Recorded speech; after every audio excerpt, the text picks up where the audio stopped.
my undergraduate years, I was still kind of an Adlai Stevenson, JFK kind of New Dealer, kind of a background for my family, growing up during the Depression. They loved FDR.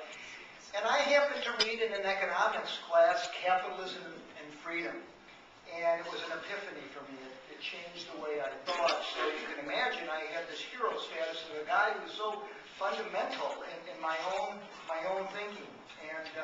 And here I was, first class, which was a series of classes Professor Friedman taught at Chapman, I wish, at the University of Chicago, called Money 1, that was the first course, Money 2, and Money 3. We were up in Porter System, so it was a year-long series of 3 classes. So he strides into class, and he, if you remember or met Professor Friedman's sprightly pace, and he went to the blackboard, grasped a piece of chalk.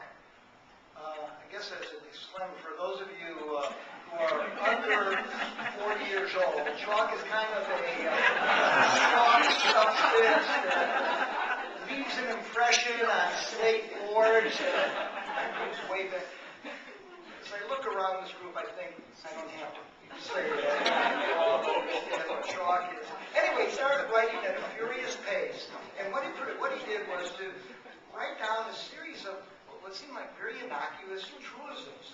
Things like, get this, if a person has a choice of buying 2 identical objects, that person will buy the cheaper one.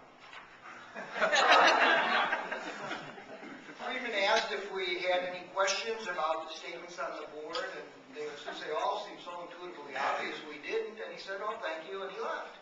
And that was our first class. And Professor Friedman had a reputation in Chicago of never leaving class early, so we were all startled by this. But he had a point to make. The rest of the class, whenever a question would come up about whatever the economic issue was, how could you ask that question? It logically goes back to this, and then ultimately back to one of those truisms, so-called truisms, that he wrote out on the blackboard. And he would say, you didn't question me back then. I left class out early. Why are you asking that to me now?